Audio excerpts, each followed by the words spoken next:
This happened not long after I first became a truck driver. I had already spent countless days and nights driving for hours on end. One night, it was very late, and I had been on the road all day. I was so exhausted and knew I couldn't go any further, so I decided to pull over and sleep for a few hours. I pulled over far from any rest areas. The road I was on was deserted, and I only planned to sleep for a short while. I didn't see any other vehicles in the distance when I stopped.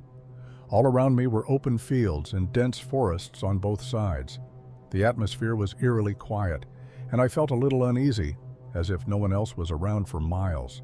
I locked the doors and moved to the back of the truck, where I had a small sleeping area. I got under the blanket and closed my eyes. Within seconds, I was fast asleep. It felt incredibly good to lie down after driving all day. However, my sleep lasted only about 30 minutes before I was startled awake by a faint knocking on the truck door. The sound came from the driver's side door. At first, I thought it was just the wind or maybe an animal passing by, but then the knocking came again, this time louder. I was fully awake now, hearing it clearly. It was a steady, deliberate knock, as if someone was trying to get my attention.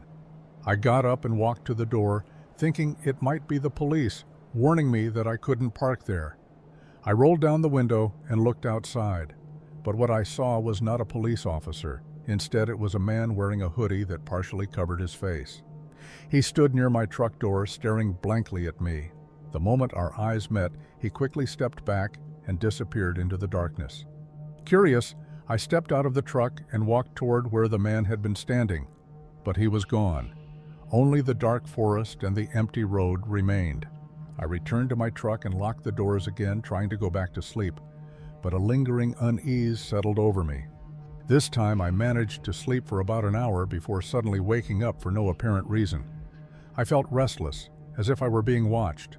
I lay there listening to the silence, which seemed to grow heavier with each passing second. Then the knocking returned, this time louder and more frantic. The sound came from the passenger side door, and my heart pounded. I quickly got up and walked to the door. When I swung it open, there was nothing. A wave of anxiety washed over me, and I started to wonder if I should leave. But before I could make a decision, the knocking came again. This time, even more forceful.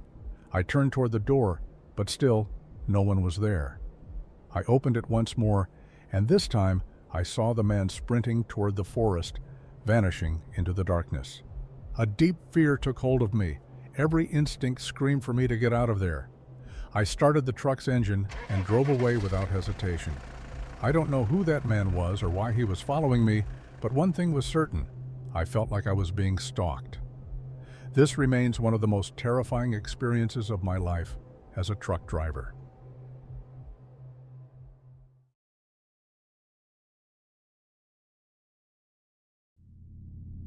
I'm an Uber driver, mainly working in a suburban area outside Las Vegas. The city itself can feel a bit eerie at times, but this suburb is known for being much safer, so I never really worry. Of course, I get the occasional weird passenger, but they're usually just drunk, high, or out of it in some way. I've been doing this for a few months without any real issues, and I've actually started enjoying the job. That night, I was working my usual shift from around 6 to 10 p.m. It was one of those busy nights. I had a lot of rides and was making good money. When 10 p.m. came around, I decided to keep going and take a few more trips to boost my earnings. My next ride request came from someone about 18 minutes away with no clear address. This wasn't unusual. It usually just meant they were standing outside somewhere or near a location that wasn't on the map. When I zoomed in on the pin, I noticed it was near a city park, one that people rarely visited. I started driving toward the location. The streets got quieter as time passed. Streetlights became sparse, and most of the shops along the road were already closed. When I was about 5 minutes away, my phone rang. It was the passenger. "Please hurry. I don't want him to find me," she said, her voice shaking. I was about to ask what she meant, but she hung up before I could say anything. It was an odd request, but I kept driving. Maybe she was in trouble or arguing with someone. When I arrived at the location, I turned off my headlights and looked around. The place was eerily quiet, just a few empty benches and rows of trees swaying gently in the night breeze. I waited for about 5 minutes, feeling a little uneasy. Then I saw someone step out from behind a tree. It was a woman. She walked slowly, glancing over her shoulder now and then. Then, all of a sudden, she sprinted toward my car. She jumped in, slammed the door shut, and said, "Please, just drive." I didn't ask any questions. I just did as she said. In the rearview mirror, I saw her keep looking behind us, as if making sure we weren't being followed. After a few minutes, I finally asked if she was okay. She nodded slightly, but I could see her hands trembling. "I think he's still following me," she whispered. I tried to stay calm, but her words started making me nervous. "Who's following you?" I finally asked. She was silent for a few seconds before answering, "I don't know his name, but he's always there." I didn't know what to say. I checked my mirrors again, hoping not to see anyone behind us. The streets were empty. No cars, no pedestrians. The ride felt longer than usual. I started noticing strange things. Streetlights flickering, shadows in alleyways that seemed too dark, and most unsettling of all, a black car that appeared behind us every now and then before vanishing at intersections. Finally, we arrived at her destination, an old apartment building on the outskirts of town. The place was dark, with only a few windows faintly lit. As I parked, she looked at me and said, "Please don't remember this address." I simply nodded. She got out quickly and ran toward the entrance. I sat there for a moment, trying to process what had just happened. Then I saw him. A man stood across the street dressed in dark clothing. His face was hidden in the shadows. He didn't move. He just stood there staring at my car.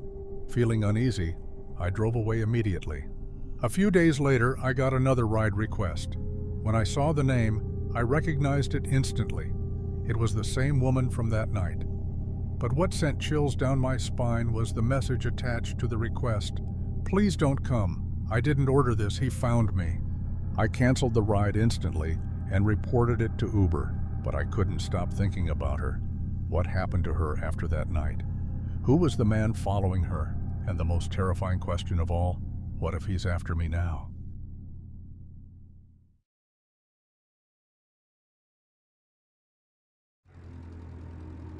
This happened a few weeks ago. I was driving my truck, which I used for my own business. It was a fairly large truck, and I used it to deliver goods to various places around my area. I often made multiple deliveries and sometimes had to work all day. This happened one night while I was working late. I was on my way back to the company office after a long day of work. It was around 11 p.m. Normally, I didn't work this late, but it was a busy season. I was still quite far from my destination, driving through a more remote area. The headlights of my truck were the only source of light around me.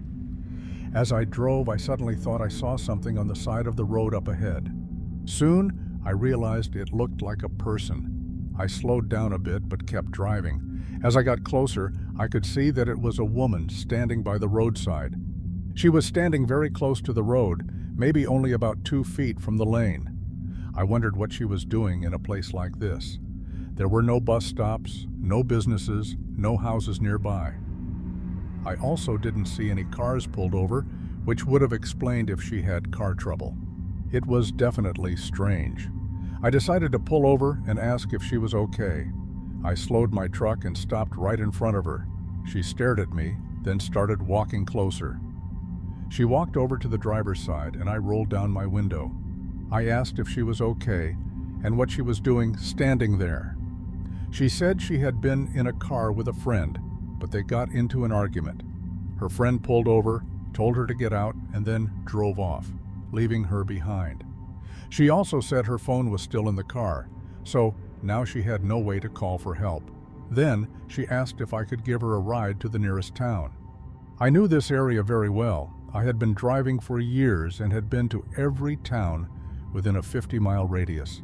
The nearest town was only about 5 or 10 minutes away. It was a small town with just a few gas stations, a grocery store, and some restaurants.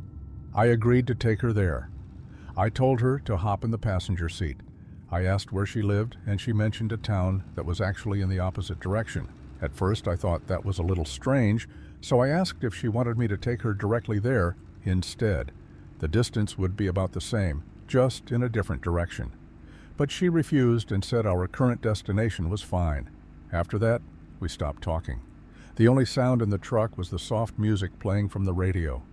But not long after, she started acting weird. Out of nowhere, she laughed, a laugh that sounded kind of unsettling. I almost asked what was funny, but I decided to stay quiet.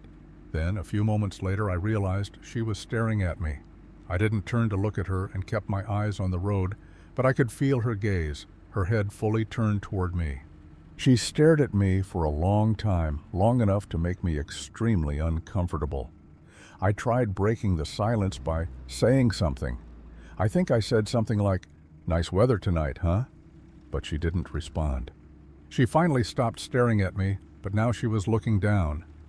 I glanced over and saw that she was holding a phone, and that's when it hit me. Hadn't she said her phone was left in her friend's car? As I took another quick glance, I saw her typing a message to someone. I almost asked about it, but again, I chose to stay silent. When we were almost at the small town, only about a minute away, she finally spoke again. But what she said made me even more suspicious. She said she no longer wanted to be dropped off in town. Instead, she asked me to take her somewhere else, somewhere she claimed she was more familiar with. I asked where just out of curiosity. She then started giving me directions. Coincidentally, I knew exactly where she was talking about since I had driven through this area for years. But the strange thing was, the place she mentioned wasn't another town like she had implied. It was a much more secluded area, mostly dirt roads surrounded by dense forest. I asked why she wanted to go there, but she took a long time to answer. Eventually, she just said, "Because," and then fell silent. At that moment, I got a really bad feeling. We had reached the first town, so I immediately pulled into a gas station that was still open. I stopped the truck and told her this was as far as I could take her. She looked annoyed, but eventually got out. I drove away right after. When I saw her using her phone, I knew she would be fine. But one thing was certain, she was definitely trying to set me up for something, and I was grateful I didn't fall for it.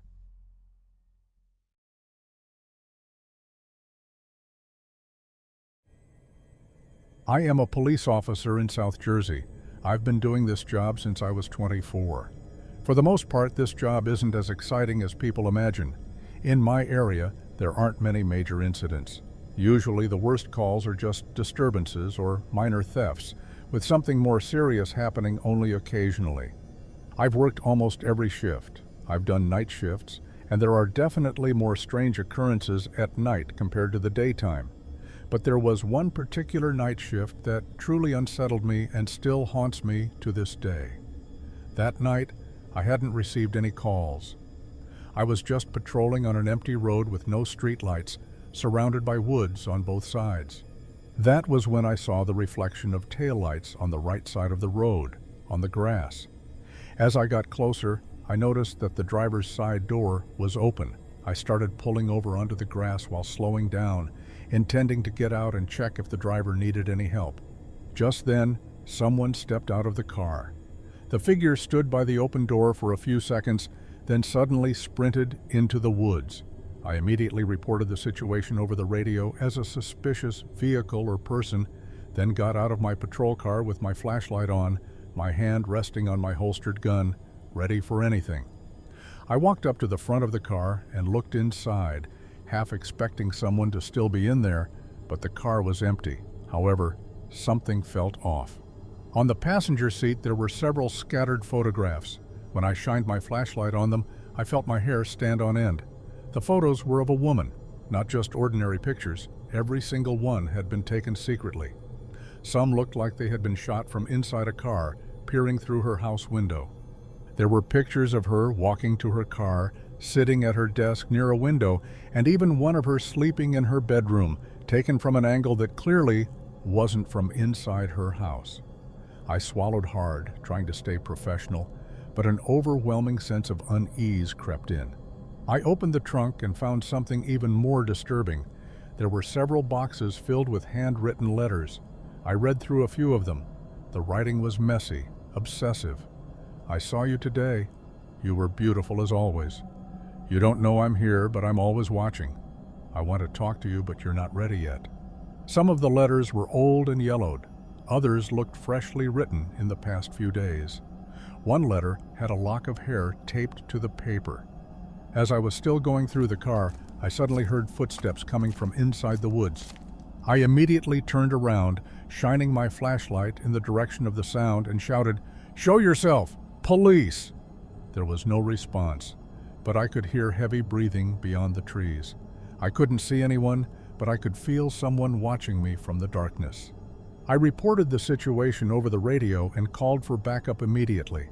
Once officers arrived, we searched the woods thoroughly, but the figure I had seen running had vanished. The car was eventually towed to the station for further inspection. It turned out the vehicle had been stolen a few days earlier from a small town nearby. We found fingerprints, but none of them matched anyone in our database. We also identified the woman in the photos. She had reported a stalker a few months ago, but the police had never been able to find the suspect. Now we had evidence, but still, no suspect, no name, no trace of who he was. 2 weeks after that night, the woman made another report. Not because she saw someone following her, but because she found something inside her home.